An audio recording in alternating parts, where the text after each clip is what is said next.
So, really, my first question would be, how do you like having individual kind of one-on-one interviews, or do you like having more of the full band? I haven't done one with the full band. There's five of us. That would be really fun. I would love to, but it's I think it's just too complicated right now. Um, we've I haven't we've played a couple shows all together in the summer outside, and we made our candy store video with Lisa um, from Thin Edge Films. So, and making the video actually like brought the whole band together, which was really so nice. But um, other than that, I've just been playing with John, the guitar player. So we have done a couple interviews together, he and and that's really fun. I always like other people. I Having that energy, right? Having that Yeah, other, you can energy. bounce off each other. I'm kind of shy, so it's always good to have some other people around. It's all right. It's all right. We'll get to get a little bit out of you today. Um, so really, I kind of guess I had a couple kind of questions on the candy store. How what kind of brought that up? Because I read that it was from a Yiddish song, hmm and you guys kind of redid it. Just kind of go into that a little bit. So the song is one that I remember from childhood. My grandma taught it to me. Well, she taught the first verse to me, Mhm. and then when she was a piano player and she played the accordion, I mostly remember her playing the piano. But soon after she passed away, my mom got me an accordion, and it seemed like this like rites of passage. Like I was going to be the next accordion player in the family. So That's as awesome. soon as I got that instrument, that song popped in my head because it's such a great accordion song.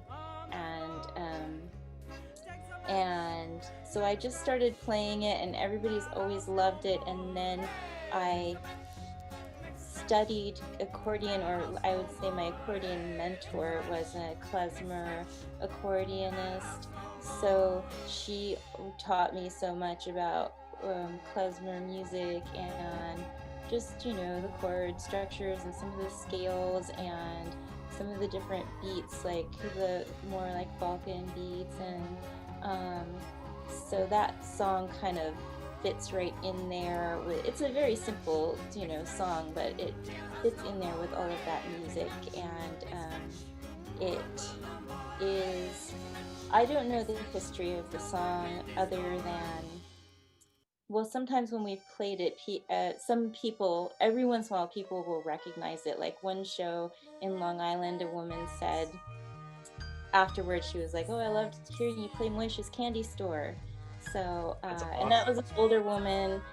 So I do know that it is around and about, and not the way the song is played on the accordion, but in the Candy Store video, when I was playing it on the piano, somebody pointed out that it sounds kind of like the beginning of the Israeli national anthem, which I had never Oh, thought about. But the the um, the whole song, um, like the melody of it, does sort of sound like that. Um, so I don't know. That's a whole new like perspective that I have on the song. like a Uh, whole new audience that you introduced yourself to, you know? yeah. Um, So, how many people play accordion in your family then? well, now I'm the only one, and before that, my grandmother was the only one. So we're just my parents both like to sing, and they've sang in choirs a lot, more like classical, style. And my father played like folk songs on the guitar, but nobody's really. And my grandmother mostly played for fun. She was a housewife. Um, so I would say I'm the first one. I mean, I've always been the black sheep, so I'm the first one, like, who's made more of a life of it. Um, so that's been interesting. Of course, everybody tried to talk me out of it, and it's not necessarily an easy road, but it feels like a language to me and a whole way of communicating that is so important. And a lot of times I feel like I don't really speak this language that we're speaking in right now. It's not really my language, even though it is my first language and practically my only language. I'm not very fluent at other languages, so other than music. So I do think of music as a language.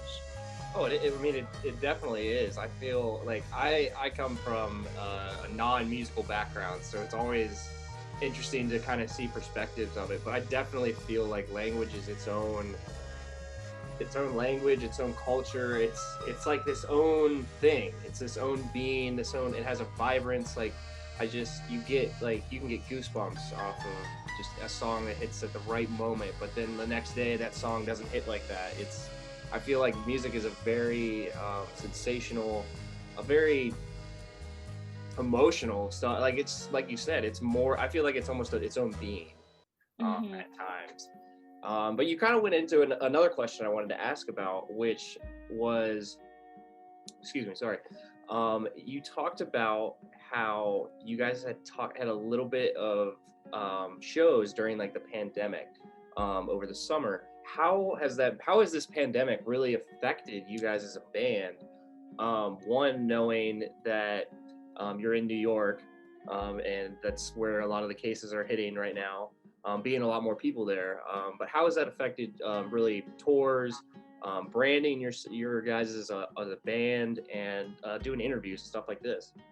Yeah, well, one thing I'll say is I've always been a live music, live performance person, and I love that exchange that you can have in a room with people, and I make work for an audience, and um, I really think of it as it's not complete without the listener. I don't write a song just to play it for myself.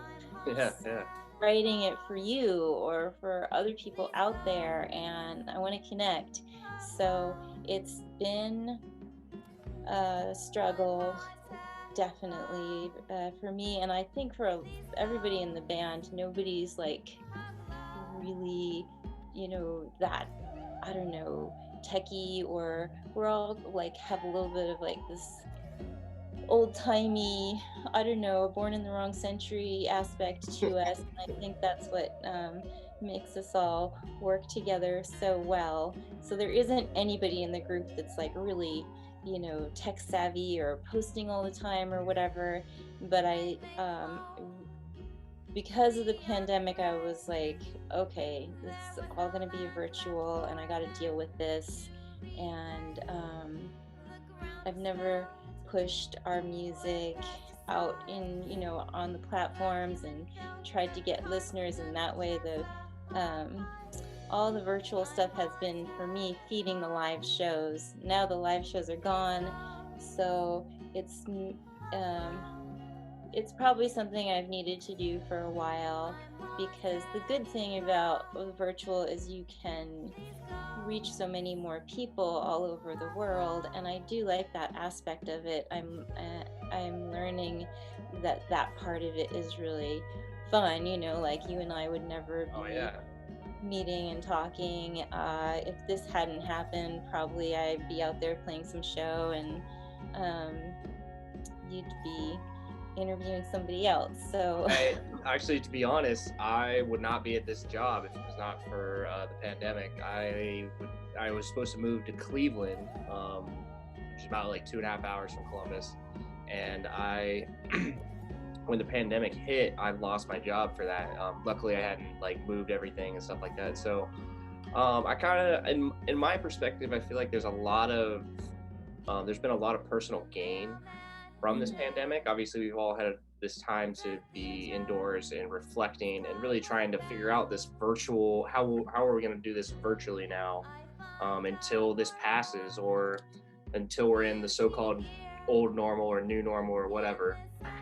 um, But I think I don't know. I feel like we're both learning different skills. Obviously, we're learning a lot more online skills like that. And like you said, I mean, we wouldn't be having this conversation if it wasn't for Yeah, yeah. So trying to think positive. I can be a real like doom and gloom person. it. No, it's all about the half full, right? Like the glass is half full, half empty.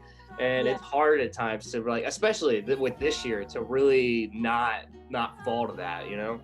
yeah. Well, one thing I have noticed for me is that I am Libra, born in like Libra, and then I have the Libra moon in my astrology, which is all about balance. And so, um, usually I'm like very kind of like doomsday, whatever, like that very dark energy. And I was like, oh man, I'm gonna sink to the bottom of the ocean if I don't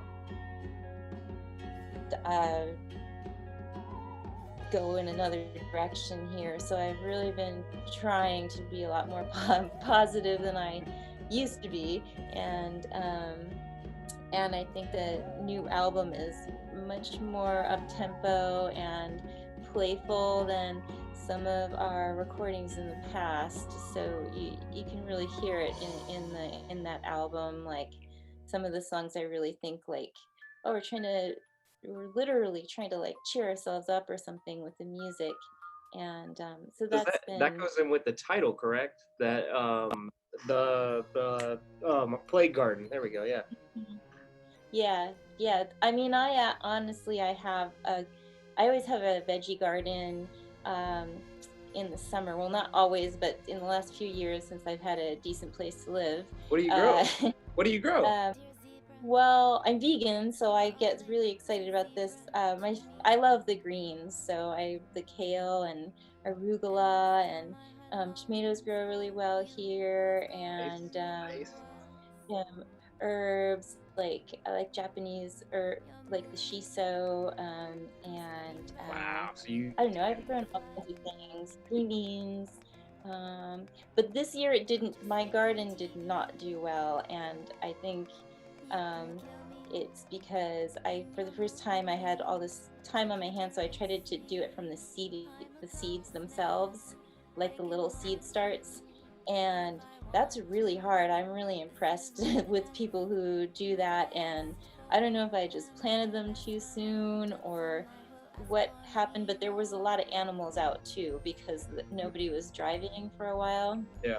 And my garden, it already kind of looks like the shape of a grave. Like it looks like I dug a grave in my Oh, backyard, uh, just by accident, of course. Like everything kind of turns out like that with me. But I've tried not to think of it as a grave, and but then this year it's just got like the animals just ate it and the insects went crazy, and I was like, oh my God, it's like my garden has the plague too. But so the album's kind of about that. That title is kind of about that personal experience I had, but it's also like positive as well because so many people were having gardens, and because people were worried about if we would be able to get our food supplies, and I think the gardening was a really positive thing. Like it definitely kept me going, to be outside and get your hands in the dirt, and um, in this little sort of, it's a little arty village that here in Catskill, but a lot of musicians and artists got together and started a community farm that grew the most amazing vegetables for the food bank. And so many people got involved. And the day we had the first meeting, I looked around and I knew a lot of people there, and I was like, yep, it's all the musicians because those are the people, we can't, everybody was just, shows were canceled, everybody had nothing to do. So we did this garden together. So I think the album title is more about that, like everybody starting these little gardens and growing their own food, less so about like my particular garden, like weird gothic garden. um No, it shows like this coming together within the community. Even if you want to go with just the musicians, you know, that's beautiful. And even within the grave aspect of your garden, there's still something that grows within it. So I mean, you're still showing that there's something there, right? Yeah. Hmm. Yeah, and so honestly, with this whole like doom and gloom kind of view, I read that you were described as like a dark carnival band. How Yeah, did you that's guys?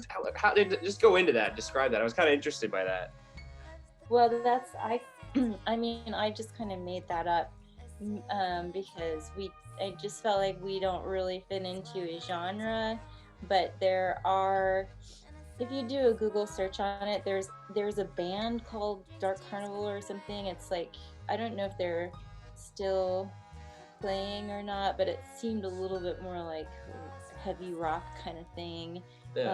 Um, so it definitely wasn't the same kind of music that we're playing, but um, there's there was a theater project that I found called Dark Carnival that looked really cool out of the UK, and that was more recent. And I'm and I guess, and I do think there are other bands, there's other bands who we play with who I think of like they kind of are the same kind of dark carnival music. So, um, who knows? Maybe there is a dark carnival movement already, but if there's not, I'm trying to start one. That's dark carnival um, movement right now. This is the movement right here. mhm. That's awesome. That honestly is way better than what I was expecting. I was kind of like, I don't know if this is supposed to be like a genre or if it's supposed to be like a visual. I don't know, but that to know that that's kind of the genre you're shooting for, like I'm definitely gonna put that as something that I've been listening to is this dark carnival Okay, genre. yeah, it's why not? I mean, we don't really fit into the other genres. Whenever I go, sometimes you have to go through these lists and select one or do your tags or whatever, and it's always like, oh my god, there none of them, none of those. You know what I mean? None of So these sometimes you fit. just have Yeah. to make a thing. None of the above. So yeah, I think it must probably be a movement already, but that's just waiting to congeal. Yeah. I mean, I'm ready. I'm ready for the movement. Let's go.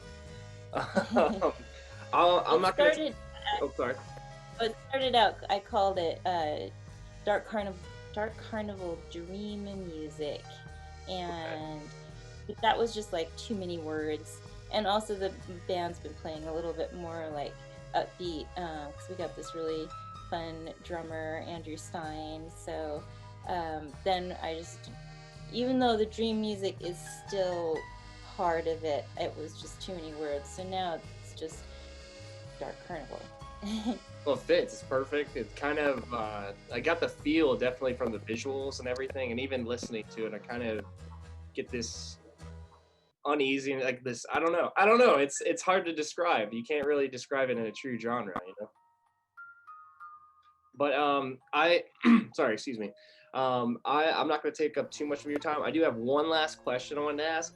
How does it Okay. feel that the album is done? It's out. It's been out for a little bit now, and that piece of work is done. Like, what is that feeling like? Oh, I mean, it's always nice to finish things, and it's hard to finish things. At least I think for a lot of people, it's hard to finish things. It's definitely hard for me to finish things. It's easy to start, hard to finish. You have Yeah, to follow through on everything, and especially at the end of an album, as as all of us know, it's all that like nitty gritty stuff, like tiny little edits and just uh, the mastering and listening over and over again. And is it right? It's kind of nerve wracking. So it's a relief to get it out there, and it feels good. Um, it's frustrating not to be out playing with the band, and that's a bummer. But I am doing this virtual series. We're calling it a virtual variety show. It's with John B. Wooden, the guitar player in Dustbowl Fairies, and myself. And it's at one of our favorite local venues. It's called Club Helsinki, and we just started it last month, and it's going to be once a month, and it's called Wish You Were Here, HEAR, and we're kind of like the house band, and then we have a guest artist for each show. So the next show is next weekend, Saturday the 12th of December, and the guest artist is this just wonderful, really dreamy singer-songwriter Belle Skinner, who's from the New York Capital District and Brooklyn as well. So those are kind of like those shows I think are going to help us get through the winter, just something to look forward to Oh once yeah. a month, and be able to play some of the songs from the album, and also uh, write some new material and have a way to put it out there, because I'm definitely not going to be launching into another recording project anytime soon. So Well, that's great to hear. So every month you said for the Wish You Were Here project, that will be that'll be great having that once a month. And then where can you check that out online? so it's ticketed, but it's free or donation. But the way the musicians are going to get paid are through the donations, and we have a Facebook event up um, on the Dust Bowl Fairies Facebook page. Okay. And Dust Bowl Fairies is Faeries, which is Old English spelling for fairies. And there's also, so then you can go onto that Facebook event and you can click the ticket link, and then you'll get the YouTube link to watch it. And it's also up on the venue website, which is Helsinki Hudson, and it's on the Dust Bowl Fairies website as well. And we had a really, really great time performing last month at the show, and it went really well. So that show is up on YouTube on the Dust Bowl Fairies YouTube channel. All right, sweet. So I will have that all in here. So it is Wish You Were Here. I'll have the link for your website and everything and all your social media. And thank you so much again for sitting down and talking to me. You're gonna have to tell your bandmates that they got next time we sit down, we got to talk with everybody. We got to get the full band together. So much fun. Yeah. Yeah. Or at least I should try and get John. Everybody else, people are trying to be good, and like you said, New York we're a couple hours in the city, but people got really, New York was just hit so hard, and people have been really careful, and people are nervous to get together. So yeah, we would love to do an interview with full band. That would be so much fun. Yeah, we'll have to see if we can try to even do it over Zoom with like 6 different people. That way we could still be safe for during this time. Okay. But thank you again. I had a great conversation with you today, and I hope you enjoy the rest of your day and your weekend. Hopefully it's a little bit warmer. Yeah, thank you. And if it's not warm outside, it's gonna be warm in my place. That's what I said too. I got my heat upstairs ready to go. Yeah. And also the candy store video. I just want to encourage everyone to watch that, because it's really amazing. And we made it in August during the pandemic. Everybody had to get a whole crew, like video crew, upstate, and everybody had to get COVID tested, and it was so epic, but it came out so well. And it's by Lisa M. Tum. Great watch, dude. I'll have that in. I'll put that in right here, little YouTube link. Go watch that, guys. This is a great watch to see, and just the visuals that goes back and forth throughout the candy store is great. It's amazing. Thank you again, and I will talk to you sometime in the future. Okay. Bye. Bye-bye.